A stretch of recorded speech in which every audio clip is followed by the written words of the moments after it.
इंतखाबी मार्के का दिन आ गया। पोलिंग सुबह 8 से शाम 5 बजे तक होगी। अपने पसंदीदा उम्मीदवार के इंतखाबी निशान पर मोहर लगाएं, जमहूरियत को आगे बढ़ाएं।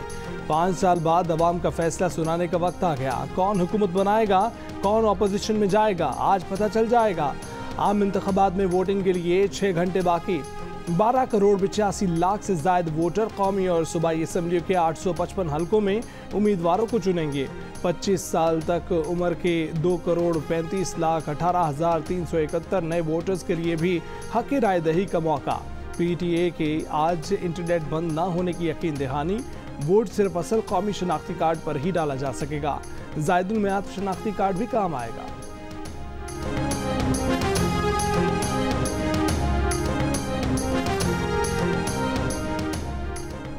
हमारा हदफ ये है कि इलेक्शन के बाद हुकूमत हम बनाएं। नून लीग किसी सूरत 100 नशिस्तें नहीं जीतेगी। हमारी हुकूमत में कोई सियासी कारकुन कैदी नहीं होगा। बानी PTI और शाह महमूद को सजा हो चुकी है, वो अदालत से रुजू करें। बिलावल भुट्टो की जियो न्यूज़ की खसूसी इलेक्शन ट्रांसमिशन में बातचीत। कहा कि जैसे सिंध में सैलाब मुतासिरीन को 20 लाख घर बनाकर दिए, वैसे ही पूरे मुल्क में गरीबों के लिए 30 लाख घर बनाएंगे और उनके मालिकाना हकूक़ ख़वातीन को देंगे। निजकारी की बजाय पब्लिक प्राइवेट पार्टनरशिप का तजर्बा सिंध में कामयाब रहा। स्पेशल इन्वेस्टमेंट फैसिलिटेशन काउंसिल से कोई इख्तलाफ नहीं है। इस काउंसिल में फ़ौजी क़यादत तो है, मगर उसके ज़रिए पहली बार सूबाई हुकूमतों को भी मुशावरत में शरीक किया जाता है, जो अच्छी बात है। लापता अफराद के मामले पर एहतजाज से निगरां हुकूमत ने दुरुस्त तौर पर नहीं निपटा। हम लापता अफराद के मामले पर कानून साजी करेंगे। सूबा सिंध पंजाब से आगे है। डॉक्टर हाफिज पाशा ने अपनी किताब में 85 इंडिकेटर्स का जिक्र करके सिंध और पंजाब का मुआसना किया और बताया कि सिंध पंजाब से आगे है। बोले, मेरे लिए नामुमकिन है कि नवाज शरीफ या शहबाज शरीफ की हुकूमत का हिस्सा हो।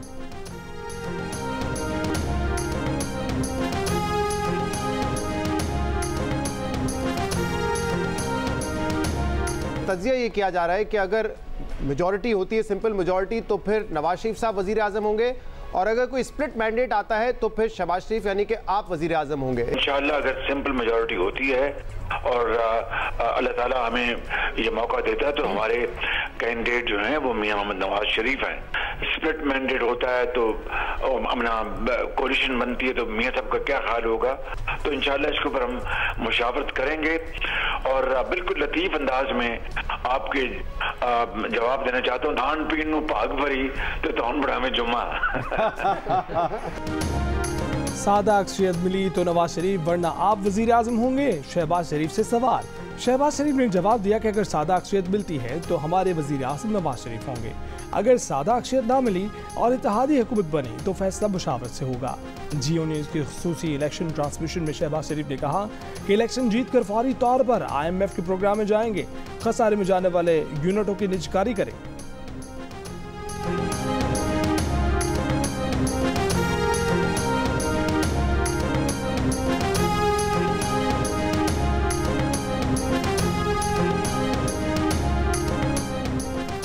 तहरीक इंसाफ के रहनुमा गौहर खान ने कहा है कि हम पार्लियामान में बैठेंगे। उम्मीद है कि हमारे आज़ाद अरकान जीतने के बाद हमें ज्वाइन करेंगे। इंतखाबात के बाद धरना देने या पार्लियामेंट से मुस्ताफ़ी होने का कोई फैसला नहीं हुआ।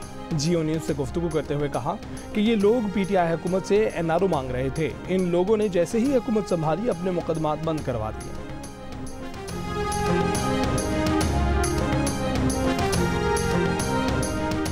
इंटरनेट बंद हो या चले, इलेक्शन मैनेजमेंट सिस्टम चलता रहेगा। सिक्योरिटी और दीगर वजूहात पर बाज़ जगह नतीजे में ताख़ीर हो सकती है, मगर रद्दोबदल नहीं हो सकता।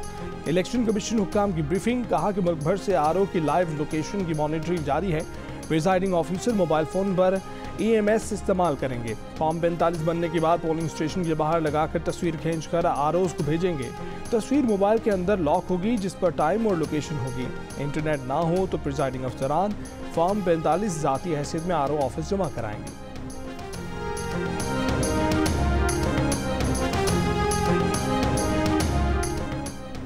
इलेक्शन 2024 के बड़े मुकाबले। साबिक वज़ीर आज़म नवाज शरीफ का NA 130 लाहौर में डॉक्टर यास्मीन राशिद से सामना होगा। वज़ारत उज़्मा के लिए पीपल्स पार्टी के उम्मीदवार बिलावल भुट्टो सरदारी का NA 194 लाड़काना में JUIFA के राशिद हुसैन जुमरों से मुकाबला होगा। शहबाज शरीफ का NA 123 में अफजाल अजीम और NA 132 में सरदार मोहम्मद हुसैन डोगर से जोड़ पड़ेगा। NA 128 लाहौर में शेर को वोट नहीं डाल सकेगा। इस हल्के में शहबाज शरीफ और हमजा शहबाज इस्तेहकाम पाकिस्तान पार्टी के ओन चौधरी को औकाफ के निशान पर वोट देंगे। NA 44 डेरा इस्माइल खान में सैफ तरफा मुकाबला, मौलाना फजलुर रहमान, अली अमीन गंडापुर और फैसल करीम कुंडी आमने सामने होंगे। NA 207 से आसिफ अली जरदारी के मुकाबले के लिए सरदार शेर मोहम्मद रिंद बलोच मैदान में उतरे हैं।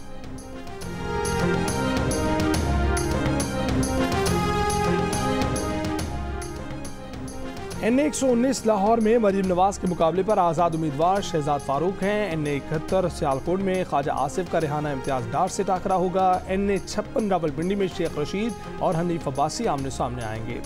NA 64 गुजरात में चौधरी सादिक हुसैन और परवेज इलाही की अहलिया कैसरा इलाही मद्दे मुकाबिल।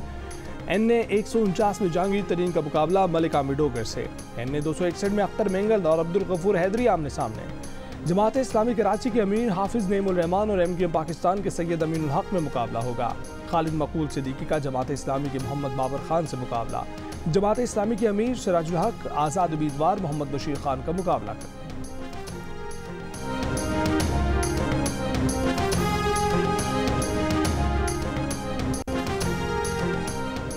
कराची के हल्का N 232 कोरंगी में प्रिजाइडिंग ऑफिसर से बैलेट पेपर्स छीनने का मामला। प्रिजाइडिंग ऑफिसर अब्दुल वाजिद कुरैशी का कहना है कि मुल्जिमान ने 2 कौमी और 222 असम्बली के बॉक्स छीने। पुलिस के पहुंचने पर मुल्जिमान बैलेट पेपर्स का बॉक्स छोड़कर चले गए। इलेक्शन कमिश्नर सिंध का NA 232 में प्रिजाइडिंग ऑफिसर से बैलेट पेपर छीनने का नोटिस। मुतलका रिटर्निंग ऑफिसर और डिस्ट्रिक्ट मॉनिटरिंग ऑफिसर से रिपोर्ट तलब कर ली। पुलिस और रेंजर्स की इजाफी नफरी पोलिंग स्टेशन के बाहर तैनात कर दी।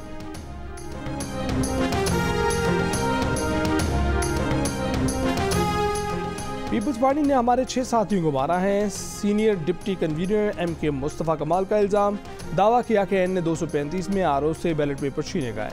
वीडियो सबूत है, इलेक्शन कमीशन नोटिस ले। बोले पीपल्स पार्टी कराची पर कब्जा करना चाहती है।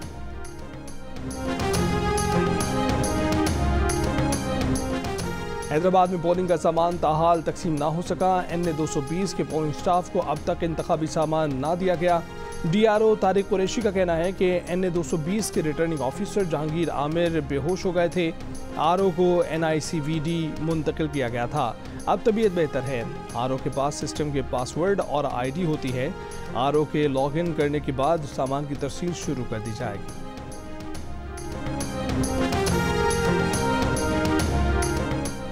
इलेक्शन इंतजामात मुकम्मल हो गए हैं, अवाम को मुकम्मल तहफ़्फ़ुज़ फराहम करेंगे। निगरां वज़ीर आला पंजाब का कहना है कि उम्मीद है कि दिन अच्छा गुजरेगा। गवर्नर सिंध मोहम्मद कामरान खान टिसोरी ने अवाम से अपील की है कि वो आज बड़ी तादाद में निकलें, अपना हक़ राय दही इस्तेमाल करें। गवर्नर सिंध का chief secretary DG rangers IG और कमिश्नर कराची से भी राब्ता। कहा कि कराची से कश्मीर तक पुरअमन इंतख़ाबात हर सूरत यकीनी बनाए जाए। इलेक्शन से एक दिन पहले बलूचिस्तान में दहशतगर्दी, पशीन और कला सैफुल्ला में धमाके, 28 अफराद जाँ बहक, 50 जख्मी। सूबे में 3 रोज़ा सोग का ऐलान। पशीन में आज़ाद उम्मीदवार असफंद यार काकड़ के दफ्तर के बाहर धमाके में 14 अफराद जाँ बहक, 25 जख्मी हो गए। धमाका खेज मवाद मोटरसाइकिल में नस्ब था। कला सैफुल्ला में होने वाले धमाके में JUIFA के दफ्तर को निशाना बनाया गया। 14 अफराद जान से गए, 25 जख्मी हुए। निगरां वज़ीर इत्तलात बलूचिस्तान जाना चकज़ई ने कहा है कि बलूचिस्तान में इलेक्शन होंगे, अवाम निकलेंगे, दहशतगर्दों के अज़ाइम हक़ में मिलाएंगे।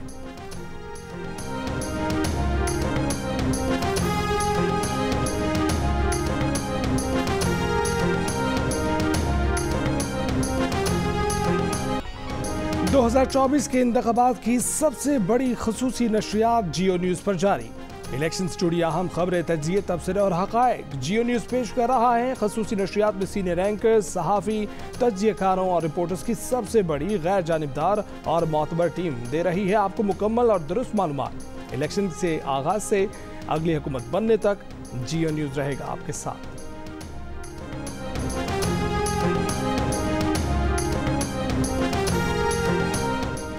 एमनेस्टी इंटरनेशनल का निगरां हुकूमत और इलेक्शन कमीशन से इंतखाबात के दौरान अवाम की इंटरनेट तक महफूज रसाई यकीनी बनाने का मुतालबा। अक़वाम मुत्तहिदा के हाई कमीशन बराए इंसानी हकूक़ की इंतखाबात से पहले सियासी जमातों और उम्मीदवारों के खिलाफ पुरतशद्दुद कार्रवाइयों की मज़म्मत। कहा कि जमहूरी अमल की खातिर वोट का आज़ादाना और मुनसिफाना इस्तेमाल यकीनी बनाया जाए। यूरोपीय think tank international crisis group ने कहा है कि पाकिस्तान में मुतनाज़ इलेक्शन नए बहरान का सबब बन सकता है।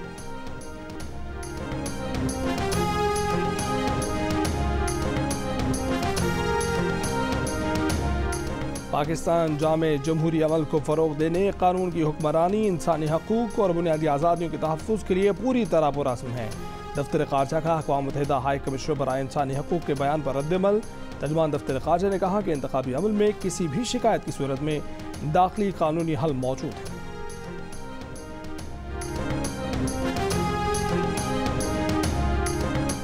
पाकिस्तान का 8 फरवरी को आम इंतख़ाबात के दौरान मुकम्मल सिक्योरिटी को यकीनी बनाने के लिए अफगानिस्तान और ईरान के साथ सरहदी गुज़रगाहें एक रोज़ के लिए बंद करने का फैसला। दफ्तर ख़ारजा के मुताबिक अफगानिस्तान और ईरान के साथ कारगो और पैदल चलने वालों के लिए भी सरहदें बंद होंगी।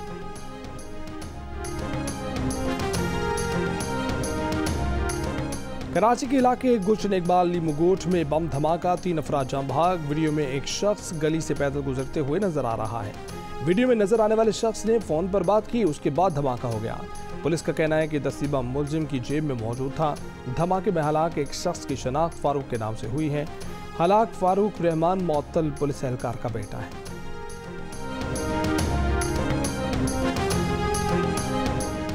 लंदन में सेंट्रल क्रिमिनल कोर्ट ओल्ड बेली के करीब इमारत में धमाका, इमारत में आग लग गई। ओल्ड बेली क्राउन कोर्ट को खाली करा लिया गया। अदालतों में कार्रवाई मुअत्तल। भारतीय रियासत उत्तराखंड में मुतनाज़ यूनिफॉर्म सिविल कोड बिल मंजूर कर लिया गया। उत्तराखंड में यकसा सिविल कोड बिल मंजूर करने वाली भारत की पहली रियासत बन गई। मुस्लिम तंजीमों का बिल को इम्तियाजी करार देते हुए सख्त तहफ़्फ़ुज़ात का इजहार, कहा कि बिल शादी, तलाक, विरासत के इस्लामी कवानीन के खिलाफ है। ऑल इंडिया मजलिस इत्तेहादुल मुस्लिमीन के सदर असदुद्दीन अवैसी ने कहा है कि ये यूनिफॉर्म सिविल कोड नहीं, हिंदू कोड ऑफ कंडक्ट है। इसराइली फौज के रफा में बेघर फ़लस्तीनियों पर बहरी और फ़ज़ाई हमले, फस्ती गजा पर भी बमबारी, मज़ीद 125 फ़लस्तीनी शहीद। शाम के शहर हम्स में भी इसराइल का मिसाइल हमला, मुतादिद शहरी जाम भाग। अमरीकी वज़ीर ख़ारजा एंटनी ब्लिंकन के दौरे में सऊदी अरब का दो टोक मौक़िफ़। सऊदी हुक्काम ने अमरीका पर वाज़ेह कर दिया कि आज़ाद फ़लस्तीनी रियासत कायम होने तक इसराइल के साथ कोई सिफारती ताल्लुकात कायम नहीं होंगे।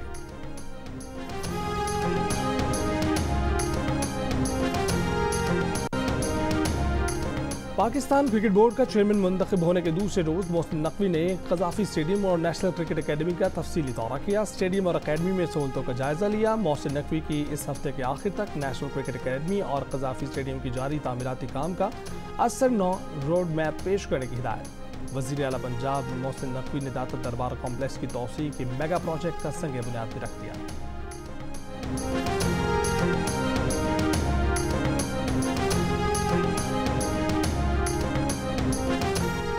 जियो न्यूज़ बरतानिया के नाज़रीन के लिए खुशखबरी। पाकिस्तान में खेलों के सबसे बड़े इवेंट PSL सीजन 9 के सनसनीखेज मुकाबले बरतानिया में जियो न्यूज़ स्काई चैनल 734 पर बराह रास्त और मुफ्त नशर किए जाएंगे। PSL के नवे एडिशन के मुकाबले 17 फरवरी से 18 मार्च तक जारी रहेंगे।